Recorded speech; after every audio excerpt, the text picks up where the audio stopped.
How many of you have been in a situation, again, where you've learned information was valuable, you were excited about it, and you didn't follow through, and it wasn't because you weren't interested, it was because you're overwhelmed?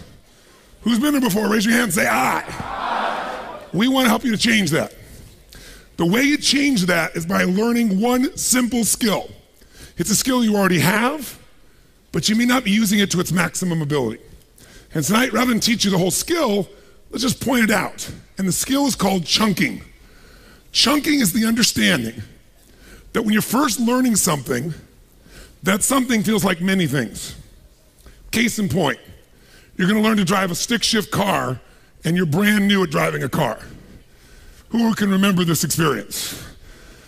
And was it overwhelming, yes or no? Why? Because driving a car today for most of you is one chunk of information. I'm going to go drive. That's it. Because most of what you've done, you got cognitive knowledge about, you repeated it enough with enough emotion, you did it enough in your body. Now, all of those complex things happen, and what you call it is just driving. But the first time you were driving, it was a lot of different activities. I can remember, they called me speed racer because I couldn't figure out how to get anything going. I got in the car, okay, accelerator, brake, got that, watch the road, and I'm supposed to do this too? And watch the rearview mirror? No, this ain't happening, right? Because it was overwhelming. Because what it was one chunk of you was figuring out how to accelerate, one part of you brake, another part of you's got to watch the road, another one's watching the rearview mirror, another one's got to figure out the timing of moving this in. But after a while, it just became driving. And most of you drive today literally on automatic pilot. Because many of you, how many of you have ever done this? You're driving along, and all of a sudden your mind goes somewhere else, and all of a sudden you go, who's been driving? Who's had that experience before? Say aye. Well, who's been driving is your subconscious mind, the part of you that makes your heart beat 100,000 times a day without you having to think about it even when you're sleeping. And your subconscious absorbs way more when you're in a position of total absorption like you are here, immersion, more than your conscious mind does. But what will make you confident and help you is if you can design a few triggers or a few ways to take all this math stuff and break it into the way most people learn. Most people think 1, 2, 3, mini. They get past 3 chunks and they get a bit overwhelmed. So we have these 7 tools that we're giving you, these 7 pillars. The first one we spent the morning on was this concept of taking stock. And there are these 5 questions. That's the first pillar. Once that's in place, now we focus on the second one, innovation and marketing, which we're going to touch on tomorrow, and we touched a little bit on today. Then we go to the third one. It's strategy versus tactics. It's a bit of, what is this education marketing? It's all the things you're starting to learn right now that can give you a huge competitive advantage. How many agree the content you just learned could give you a huge advantage? Implement it. How many would agree with that? Say aye. Aye. When you can start to get a 10 times, 10x, 20x return for the same activity, your business changes overnight. And there's no reason why anybody here can't do it. And it doesn't matter what it is. But you do have to change your mindset. Your mindset can't be, well, I want people to use my services to take care of their parents, but you haven't added the value by teaching me something I need to know about it. What happens at these hospitals or what happens in these locations to my parents if I'm not aware of it, or if I'm not aware of my other choices are. You got to engage me emotionally. It isn't just a mental tactic. It's really caring enough about your client to enter their world and have the feeling and compassion. And you don't just know this stuff, you feel this stuff. Here's chunking. Here's what's happening to many of you in life. This is your to-do list of life. Oh my God, I got to do this, and I got to do this, and I got to do this, and I got to do this, and I got to do this, and I got to do this. Oh, and I learned that, and I got to do this, and I got to do this, and I got to do this, and I got to do this, and I got to do this. Oh, I got to do this. Oh, I got to do that. I got to do this. I got to do that. And what happens? Your brain goes, You go into overwhelm. Because you have all these things and the brain has a difficult time taking all these individual items. But what if you could come along and you could say, this one and this one and this one and this one and this one and this one, these all relate to how I can increase the number of customers that I get from the same amount of activity. Okay, and what if this and this and this and this and this relate to something else that's really important to me? Let's say these are all about how I recruit the right people. Oh yeah, and what if this and this and this and this and this, all this relates for me to how I can immediately make a shift. I mean, immediately make a shift in the culture of my company, so I'm not the only one driving it. Other people are thinking of this. All of a sudden, I have 3 things I got to focus on instead of 33 things I got to function on. How many can handle these 3 a hell of a lot better in your mind? Say I. So I'm always looking for chunking devices, ways that take the complex and at least chunk it. Even if I don't get it, at least I can put it in the right slots. I can go, okay, if I can remember the overall theme, then I can come back here and I can look at these individual things and figure out how to, implement them. So Jay Abraham's going to be here tomorrow. Jay's been a friend of mine for years. And Jay and I were talking, I don't know, 18 years ago, 19, 20 years ago, I don't know how long ago, it was a long time ago. And I was interviewing him, and I was saying most people in business is complex. That's why most people don't do it. And as the business becomes more successful, does it become more complex or less complex usually? Which one? More complex. But complexity can also be simplified if you learn to chunk things, if you learn to organize things.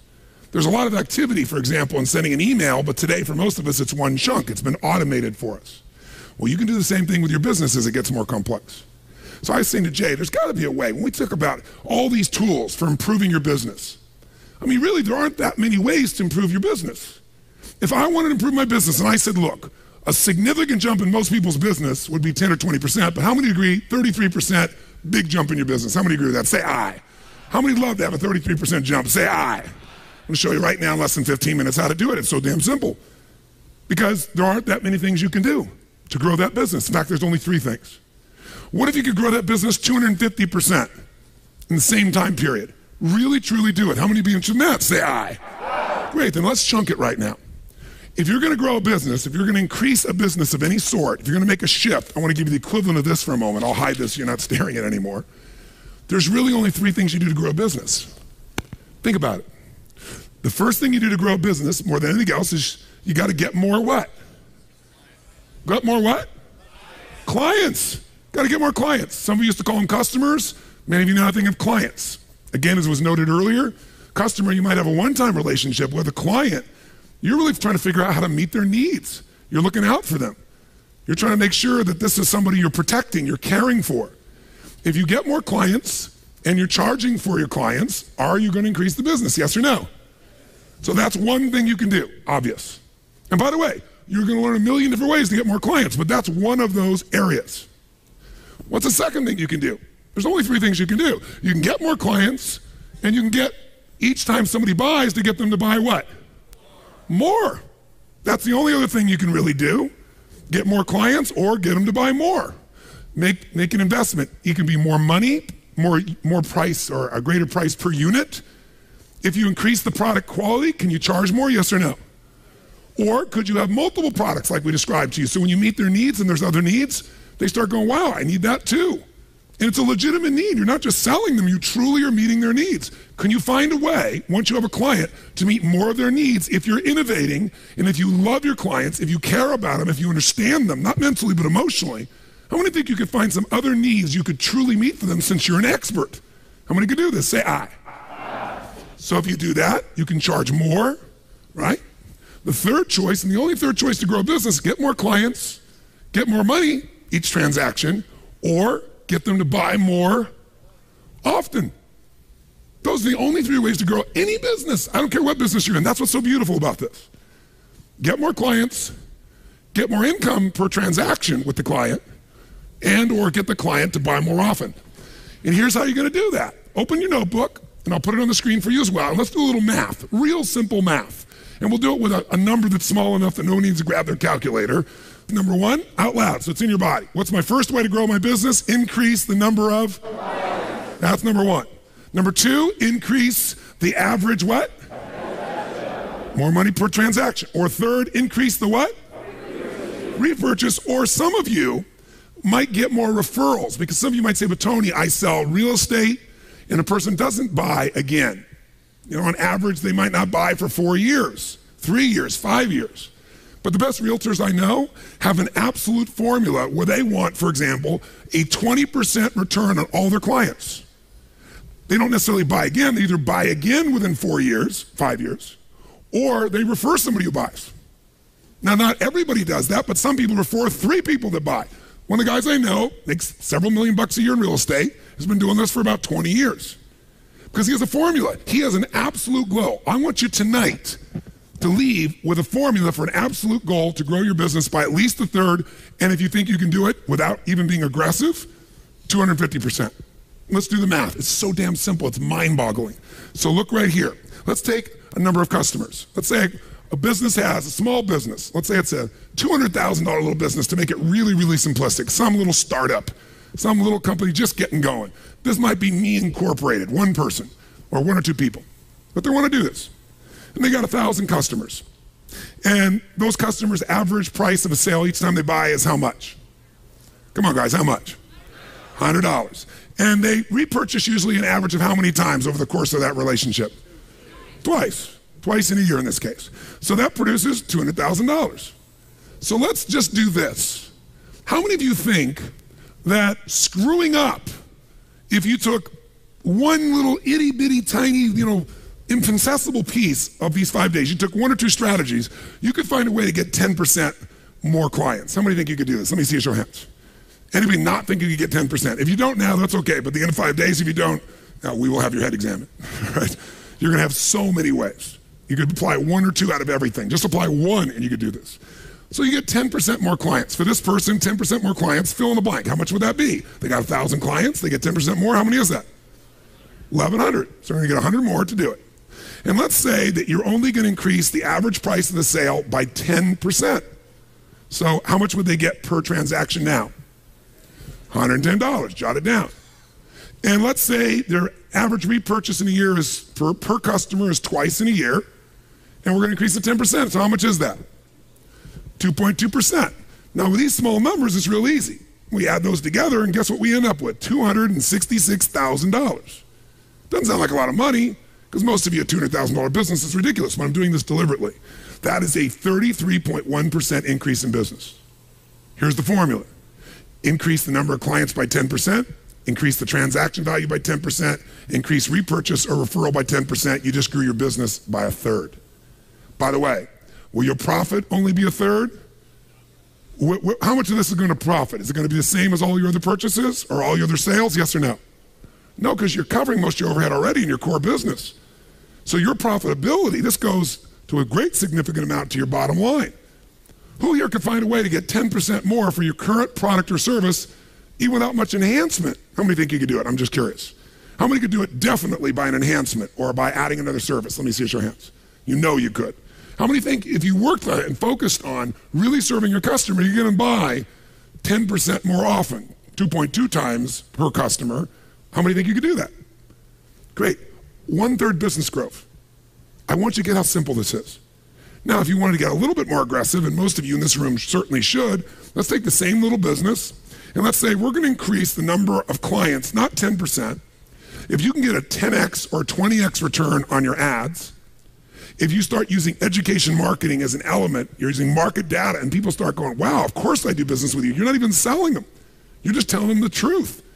You're adding value to their life.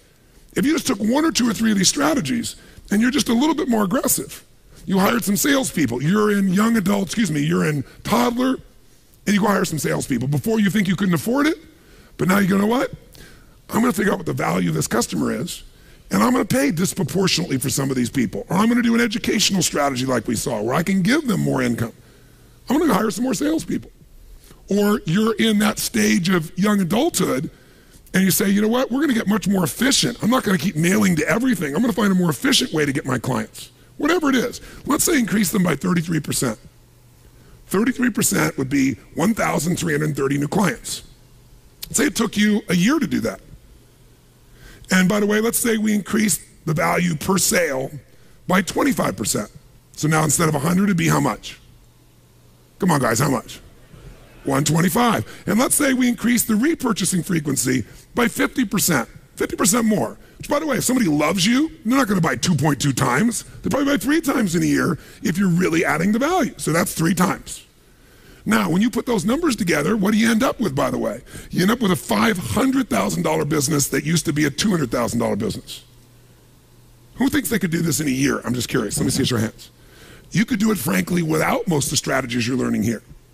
So what I want you to do is just take the numbers and make them closer to your business. Let's say you got a business that's a $2 million business, right? Take the same formula, and what happens? You go from a $2 million business to what size business in less than a year? Come on, guys, what? Well, you can make it 2.6 just by doing 10, 10, 10, or you can make it a $5 million business by doing 33, 25, and 50%. How many follow this? If you go, those numbers are boring to me, add a 0. Take your $20 million business and make it a what? If it was a $20 million business and we're gonna use the same formula, it would be 50 million. You're gonna jump proportionately. $100 million businesses, just add a 0. I started with the most simple 0 because then it's believable to you. But the ratio doesn't change based on the size of the business. So here's what I want you to do. Turn the page and do your formula right now. By the way, who here feels certain you could find a way to increase new number of clients by 10%? Raise your hand, let me see if you really believe that. Say aye. Anybody not think you could find a way to get 10% more clients if it was your total focus? Total focus. Okay? Second, anybody here who feels certain you could find a way to get 10% more money, that's it, per transaction by either added value, additional product, whatever it takes. Who here feels you could absolutely do that? Raise your hand, say aye. Great. Who here can find a way to get 10% more purchasing time, more referrals? Raise your hand, say aye. Great, then I want you to do this now. Flip the page, and right now, my time's ending, so you gotta do your job. How many clients or customers do you currently have? Fill it up there. It was filled in the blank up there. Go ahead and put it up there. How many clients do you currently have? What's the average value per sale? How often do they buy back from you? What's the size of your business? Now, if right now you're rolling your eyes, that means you don't know the answers to these questions. That means you really don't know how to run your business. The first thing you better know is how many clients you have. You gotta know what the average transaction is. And you certainly want to know how often they're buying from you. Otherwise, you really don't know anything about the fundamental matrix of your business. Here's the good news. If you don't know it, can you go find this out? Yes or no? Not hard to do. Do an estimate if you don't know. Do an estimate. Start out with what you have. The size of my business currently is X million, X whatever. Work backwards. How many new clients, how many total clients do we serve in a year?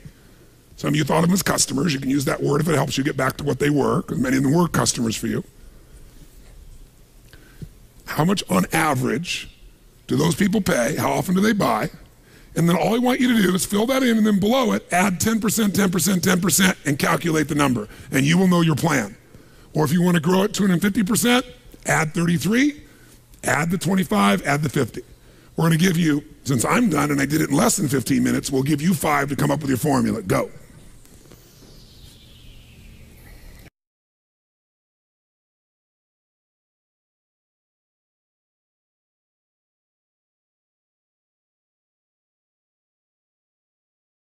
How many have been able to complete this? Let me see your hands. How many have come up with this?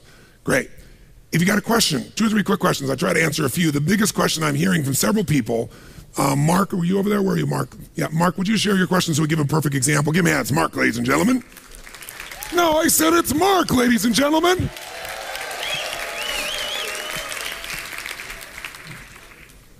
Share with him your question because it's the nature of many people's questions. Tell them what business you're into, if you would. We're a commercial general contractor, so we build hotels, casinos, retail around the country, and obviously the market's changed quite a bit. Our sales are off by about 50%, and my question is how can I increase the average dollar per sale when no one's buying, and increase the customer base as well when everybody is price driven and there's just not a whole lot of that type of work going on these days. So 2 things I want you to notice. Ask and you shall what? Ask a lousy question, you get a lousy what? How come I can never lose weight? Because you're a pig. If you ask that question of your own mind, your brain's gonna go, because you're a pig. I'm using the example of what happens in people's minds. How many know what I'm talking about here? Say aye. If you say, how can I lose weight? Your brain will say, well, go on a diet, but that's painful, so I'm not doing it. But if you said, how can I lose weight, totally lose weight, and completely enjoy the process, and you kept asking that question, expecting an answer from a state of what? Uncertainty or certainty? Which one? Certainty. Your brain goes, you know, years ago I used to play racquetball or basketball one-on-one or something, and I wasn't really exercising. I was having what? And I was in the best shape of my life. If you ask a better quality question with an absolute expectation, you keep asking it, you're going to get an answer. But notice the questions he asked me. They both had built-in presuppositions that they couldn't be fulfilled. How do I do this when it's impossible, is basically what he said in both questions. How many follow this? So I didn't let that happen. I just said to him, I didn't say, oh no, the market's going to change, or oh no, people will pay more money. I didn't see either one of those things. Instead, I met his world. I came to him instead of saying, well, just as you heard with roofing contractors, you can absolutely change somebody who's price-driven to something else with education marketing. When they start to see it's more risky to pay that price, but that's your job to come up with that core story. I didn't tell him that. That would have been one way to do it. I said to him instead, when you're trying to do this, you're presupposing that this is the only product you can offer. You're presupposing this is what we do. We do about 6 projects a year, he told me, of what, $5 million each? Yeah, $5 million each. So we have this $30 million business. We do these 6 projects, $5 million each. And you know, the market's just not doing it right now. And I said, maybe it's time for you to invent a new product. Remember, what is business? Innovation and marketing. If you're not going to innovate, you're going to eat it. You can market all you want. Sometimes you have to innovate. And I said, what season do you think the industry's in right now? What season is it? Well, winter. I said, how long do you think winter's going to last? He said, about 1.5 years. I said, I hope so. How many think it could be more than 1.5 years for the construction industry? Everybody in everybody else's industry except his seems to think that. The reason is because we don't want to face the level of change we need to make, even though it may be the best thing that ever happened to him. Let's assume that 1.5 years from now, the industry explodes and new casinos are opening all over Vegas. Let's just assume that all came together perfectly. Then he'd be back in the business he was in. Maybe the greatest thing that ever happened in his entire life was this thing collapsing. Because now he has to create something brand new with the same resources, people. He thinks, wow, there's a different need out there.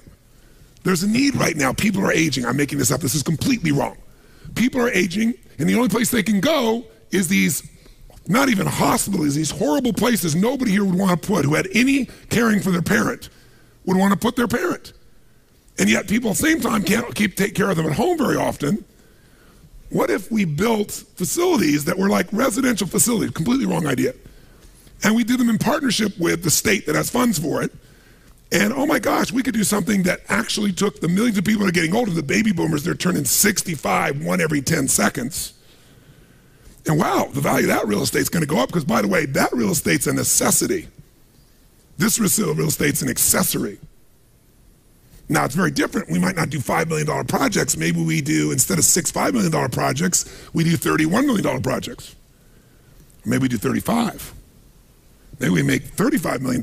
And oh, by the way, you know, you're not negotiating across the table with somebody like Steve Wynn. We might actually have a better margin.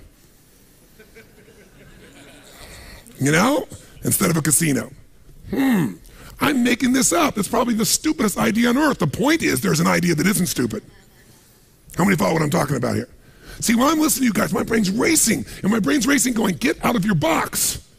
Your box is, this is my business. No, that's not. Your business is resourcefulness. Your business is meeting needs. Your business is adding more value to people than anybody else dreamed of. Your business is your creativity. Your business is your people and resources and ideas. When you start falling in love with your product, you're screwed. Because eventually that product's going to be out of date no matter how good it is, no matter how many years or decades you've been doing it for. And I said, by the way, what if it's not turned around 1.5 years from now? Wouldn't now be the time for you to be coming up with a new product or service? How many follow what I'm talking about here? Somebody asked me a similar question saying, you know, I'm in the business of insurance, and the clients I get, the price is fixed by the insurance companies. And, you know, they don't really do the referrals. I said the same thing. You have this delusion that this is the only product you can sell. Maybe the way you do this formula is you keep that business fixed, but now you have the new business with this ratio of these new products or services you can offer the same clients. This is the creativity. This is what's going to change your life and business. By the way, in the beginning it's scary, or maybe it's exciting. Maybe there's a part of you that's been yearning for a long time to be growing again and feel alive, because progress equals happiness. He starts making progress on this, even if he's not there yet, he and his organization will come to life. People are going to feel like, man, this is it. Maybe this really was a gift. The guy that worked for Lehman Brothers, or woman, who used to get up out of Connecticut or wherever they were and get on the train and spend 3.5 hours going back and forth to work every day. And they got to be there by 6:37 or 8 in the morning, and they get home at 10 or 11 at night, and they don't know their kids, and they don't know their husband or wife, and their health is deteriorating, and they're making lots of money. Maybe the best thing that ever happened in their lifetime was for Lehman to go under. Because now they get to reinvent their life based on the new season and the new nature and what they really want and why they're doing it all in the first place. Is this making sense to you? These guys, these next 4 or 5 days, give yourself the gift to say, I'm going to work harder than I've ever worked on the business. Not in the damn thing. You guys work hard in your business all the time. We all know this distinction intellectually, but how often are you really doing it? That's why we'll go day and night. Listen, I can make this a hell of a lot easier on me and you. I can just pop in and out and do nothing. I want to make sure when you leave in these 5 days, you leave with a plan that you can look yourself in the eye and anybody else and go, if I screw up, it's going to be like this. That's the goal we have here. And so you don't have to do it all. But I do suggest this. The other way you chunk is when all that stuff's in your head, you still got it in short-term memory right now, but you won't by morning. Now you may have written it down, but you're gonna then have to take time to go review all this stuff again. So here's what I do as a practice. When I wanna master something, when I was learning neurolinguistic programming, I'd sit in a class and we'd go all day and their idea was like, 9 to noon and then noon to like 3, and everybody's like, wow, that was a long day, right? See, my view is, if you're really building something and you got this and people go, well, I have no time to build a business. I'm working, 9 to 5. Well, what are you doing from 7 to 2? That's the second shift. If your business isn't going, that's the shift you better take on because your family deserves it. You deserve it. If you did it for a short period of time, you'll have such a new momentum that you can have a job that's working 3 or 4 hours a day. But if you don't do what's necessary, when it gets winter, I got to tell you something. You got to work harder in winter. You got to go out and chop the wood and bring it in. But you also can ski and snowboard and do all those other cool things. It's a different game. But here's what I do right now. You got so much you pulled in today. Here's what I did when I learned NLP. I'd sit down and I would just write out 2 lists. One list was every principle or distinction I could pull out of my head while it was still there. I made myself see everything you've ever seen, heard, tasted, touched, or smelled is in your nervous system. But it gets stored. But if you don't retrieve it in a short period of time, you don't get the ability to really retrieve it very well. It's not linked up. But if while it's in your memory, you quickly go grab it, you set up the retrieval system, you'll be able to get it again. So I'm going to ask you to do this every night, and we're going to do it right now for just 5 minutes. So what distinctions did you make today that could absolutely change your business forever? Well, you just learned one. I just learned the 3-step formula for growing my business by 1/3 to 250% that I know is totally doable. So I'd write down the principle, and I'd write down if there was an action item. Like some of you right now, when you go home, you shouldn't leave this whole binder. You should be able to go to the back of this binder and go, here's my action list. I'll decide when I'm going to do it later, or I'm going to lock down when, and I'm going to make sure I follow through and implement this. How many think this 3-step plan would be invaluable for you to be focusing on ongoing? Raise your hand if you believe this would make a difference. Say aye. Great. So I'd write down the principle, and I'd write down an action item. If you don't know the number, then I'd say, I'm going to get the number of clients. I'm going to call someone tomorrow. I write down an action item. I'm going to make sure I get the number of clients. I'm going to find out what our average is, or I'm going to call my accountant, get them to do it for me. Or I'm going to meet with my team when we get home, and we're going to establish this is the plan.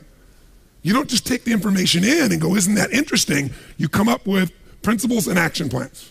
What other distinction did you make today that was valuable? Any little one. You could go, I made that distinction about education marketing. I knew the distinction before, but I'm not doing it. Here's what I heard different tonight. I heard this story. That triggers me. That story about the shoes, really thinking about to the point that all these different things that'll make somebody, the nerves in their feet, I need to look at that in my business. You write down the principle and you're like, okay, action item. I'm going to figure out what's the equivalent. What's going to be my core story? Or I'm going to hire Empire. Or I'm going to say, screw you, Empire. I'm going to go to your website and I'm going to go do it myself, but make it an action item. So principles, stories, action items, you got 5 minutes, write as fast as you can. Make 2 columns. One of those is any principle, any story, any distinction that'll trigger a memory in you. The other is the action item. Go for it now.